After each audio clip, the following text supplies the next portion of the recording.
राधे राधे। जय जय श्री कृष्णा। दोस्तों, हिंदू धर्म में कार्तिक का महीना बहुत ही विष्णु भगवान को प्रिय है। सभी मासों में कार्तिक का महीना विष्णु भगवान को बहुत ही प्रिय लगता है। जो भी कार्तिक मास का स्नान करते हैं उन्हें को जप तप ध्यान सब कुछ करने के साथ साथ कहानी और कथा सुनने का भी विशेष महत्व होता है। कहानी और कथा सुनने से कार्तिक के महीना का पूरा फल प्राप्त होता है। तो आइए चलिए अब हम सुनते हैं कार्तिक मास का 18वां अध्याय।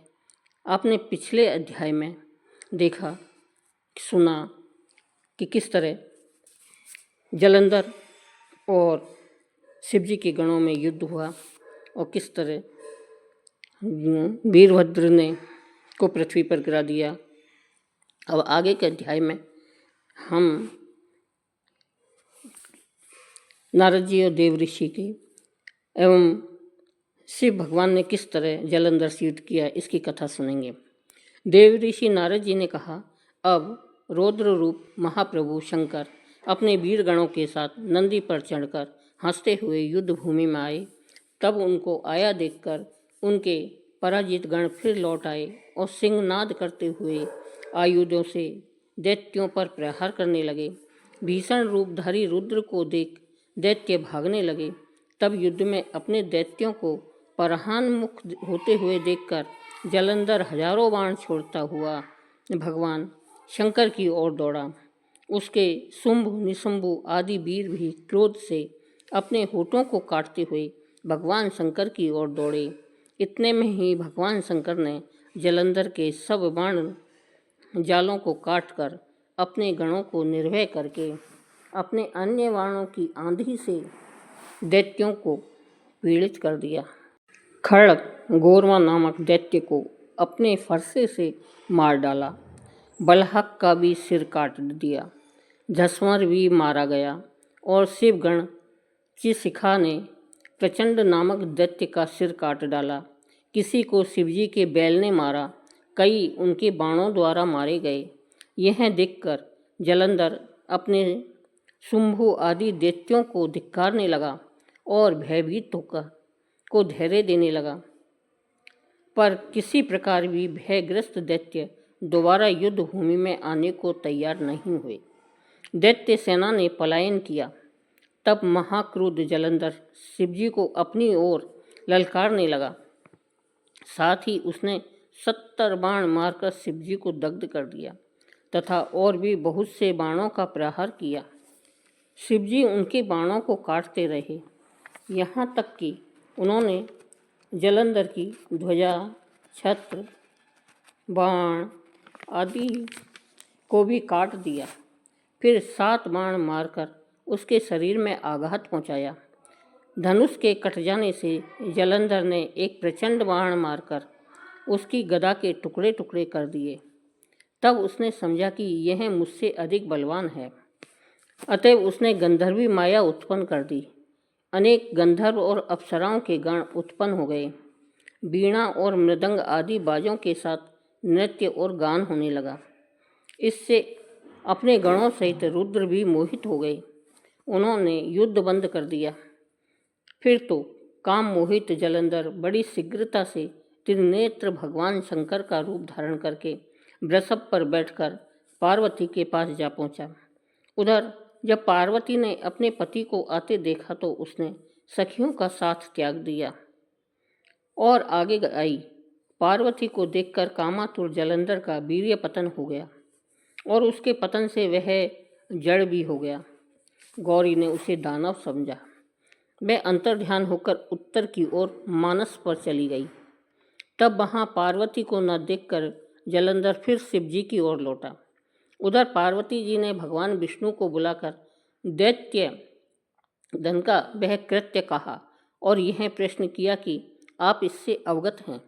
भगवान विष्णु ने हाथ जोड़कर सिर नवाकर उत्तर दिया, आपकी कृपा से मुझे सब कुछ ज्ञात है। हे माता, जो आज्ञा हो पालन करूं। जगत माता ने विष्णु जी से कहा, उस दैत्य ने जो मार्ग खोला है उसका अनुसरण करना उचित है। मैं तुम्हें आज्ञा देती हूँ कि तुम जाकर उसकी स्त्री का पति व्रत धर्म भ्रष्ट करो। वह दैत्य तभी मरेगा। पार्वती जी की यह आज्ञा पाते ही भगवान विष्णु उसको सिरोधार्य कर छल करने के लिए जलंधर के नगर की ओर गए। बोलो विष्णुदेव भगवान की जय। अब आइए, अब हम सुनते हैं कार्तिक मास का 19वां अध्याय। इस कथा में हम सुनेंगे कि भगवान शिव के द्वारा वह जलंधर किस प्रकार मारा गया। तो राजा पृथु ने कहा, देव ऋषि, अब आप यह कहिए कि भगवान विष्णु ने वहां जाकर क्या किया। विष्णु ने वहां जाकर क्या किया तथा जलंधर की पत्नी का पतिव्रत धर्म कैसे भ्रष्ट हुआ। नारद जी बोले, जलंधर के नगर में जाकर भगवान विष्णु ने उसकी पतिव्रता स्त्री वृंदा का पतिव्रत भंग करने का विचार किया। वह उसके नगर में एक उद्यान में जाकर ठहर गए और रात में उसको स्वप्न दिया। वह उनकी माया और अद्भुत कार्य पद्धति थी।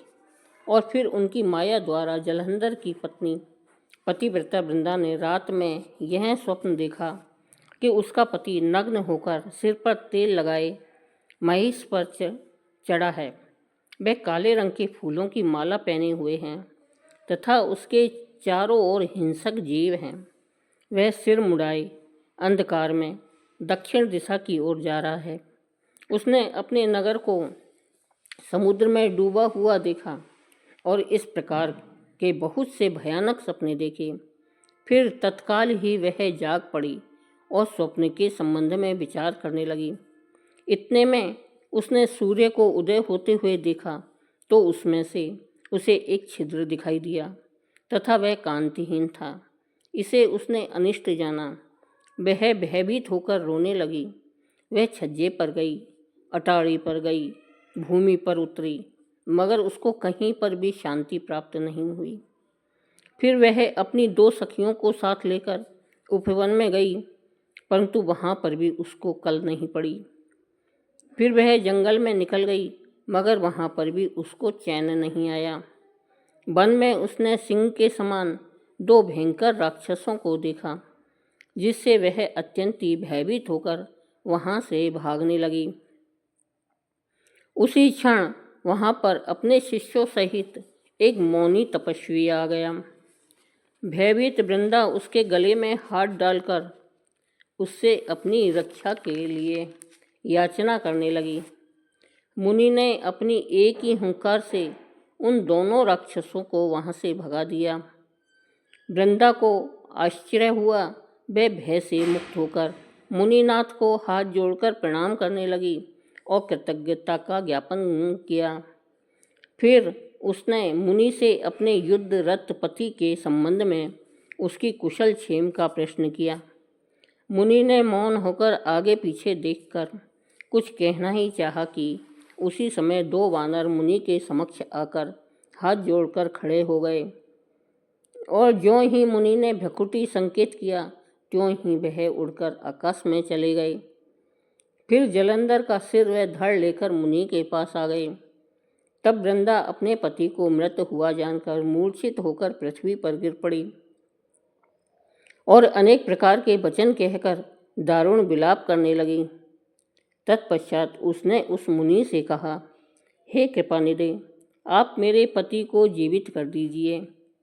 पतिव्रता परायणा दैत्य पत्नी ऐसा कहकर दुख की श्वासों को छोड़ती हुई मुनीश्वर के चरणों में गिर पड़ी। तब मुनीश्वर ने कहा, वह शिवजी द्वारा युद्ध में मारा गया है, अतएव जीवित नहीं हो सकता, क्योंकि जिसे भगवान शंकर मार देते हैं वह कदापि जीवित नहीं हो सकता। परंतु शरणागत की रक्षा सनातन धर्म है, अतः मैं कृपा करके इसे जिलाए देता हूँ। नारद जी कहते हैं कि वह मुनि साक्षात विष्णु ही थे, जिन्होंने कि यह सब माया फैला रखी थी। वह वृंदा के पति को जीवित करके अंतर्ध्यान हो गए। जलंधर ने उठकर वृंदा का आलिंगन किया और उसका मुख चूमा। वृंदा भी पति को जीवित हुआ देखकर अत्यंत ही हर्षित हुई और अब तक हुई सब बातों को स्वप्न समझा। उसके बाद मैं वृंदा सकाम होकर बहुत दिन तक उसी वन में अपने पति के साथ विहार करती रही। फिर एक दिन उसने सूरत एवं संभोग काल के अंत में भगवान विष्णु को पहचान लिया। अतः उन्हें ताड़ित करती हुई बोली, हे पराई स्त्री के गमन करने वाले विष्णु, तुम्हारे शील को धिक्कार है। मैंने जान लिया है कि वह मायावी तपस्वी तुम ही थे। हे राजन, ऐसा कहकर परम क्रुद्ध हो पतिव्रता वृंदा ने अपने तेज को प्रकट करते हुए शाप दिया।